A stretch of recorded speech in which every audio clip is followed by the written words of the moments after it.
Howdy guys. So today we're going to actually do a little bit more of a deep dive into mushrooms. Today we're actually going to go a little bit deeper into Cordyceps. And Cordyceps is actually a fungus that has a long history in traditional Chinese medicine and other Eastern medical practices. There are actually several species of Cordyceps, more than over 750, and they've actually been found all over the world. Cordyceps actually infects different types of insects depending on the species of fungus. Some target a certain type of carpenter ant, but not all types of ants, while for example, other types of strains will actually target spiders, moths, and dragonflies. A type of cordyceps known as the zombie ant fungus, this guy actually spreads by latching a spore onto an ant. This spore then gets inside of the ant's body and starts spreading throughout. This is where that zombie part comes in.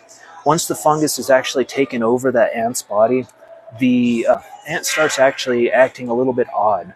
Instead of following its normal paths that it would do from day to day, it actually starts kind of wandering around aimlessly, eventually dying and then having stalks growing out of its head and the rest of its body. These stalks then actually release more fungus spores, spreading to the other ants. Cordyceps, however, don't actually infect humans. If you are exposed to it, the fungus actually can't stay alive in your body, as opposed to what The Last of Us shows. Where Cordyceps traditionally come from, well, it's not an actual traditional mushroom. Instead, it does grow out of infected insects, and humans can actually obtain Cordyceps through supplements, which we actually provide it in different forms like powders, capsules, and liquid forms. This is one of the fungi that's actually quite popular in mushroom coffee drinks that contain different mushroom extracts.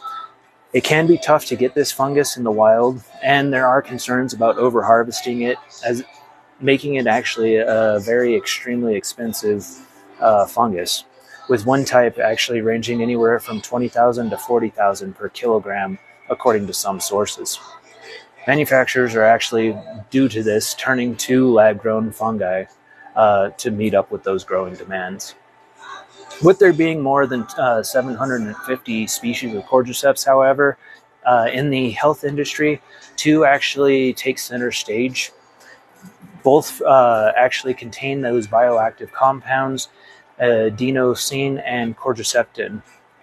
These are what scientists actually believe offer most of their health benefits. The O-cynosine, formerly called Cordyceps cynosine or C-cynosine, was originally renamed in 2007, but you may actually hear people still refer to it as C-cynosine, and maybe under some other different names for it. Anyways, Cordyceps militarius and the O-cynosine are actually more of the popular species carrying those bioactive compounds, though the Cordyceps militarius is actually the one more easily cultivated in labs. It's actually considered a functional food, and researchers have actually believed that it has potential as a medicine, as it contains higher amounts of cordycepin than just C-cynosine. But with the concerns of the fungus in the wild being exploited in years, they want to look more into trying to lab cultivate more types of the species. Over time, through traditional Chinese and Eastern medicine, people that take Cordyceps as a daily treatment found that it can be good for health. The fungus has been studied for its effects on health conditions, but there really isn't actual much scientific support for this. Some examples of what Cordyceps might be able to do, though, according to some studies, is things like delay aging, reduce inflammation, boost your immunity, and may even improve kidney health. A couple other things it may help with is help stabilize blood sugar levels and improving sexual performance, as well as easing fatigue, improve how you use oxygen, exercise. It helps destroy tumor cells, believed to help destroy tumor cells, reduce bone loss, and stabilize your heartbeat, as well as even lowering triglycerides, helping with total cholesterol, and even very low density lipoprotein.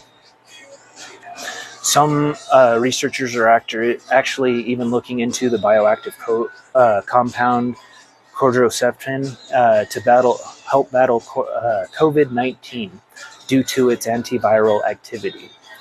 A few studies done in the lab have actually explored this, but there's not an actual confirmed treatment yet. Some dangers about Cordyceps, honestly, just kind of depends about like supplements and stuff that you're taking. Definitely tell your doctor about any supplements you're taking, even if they're just natural. That way your doctor can actually check to see if there is any potential side effects or interactions with your medications or whatever else you happen to be taking. As with all medications or supplements, there is always some risk.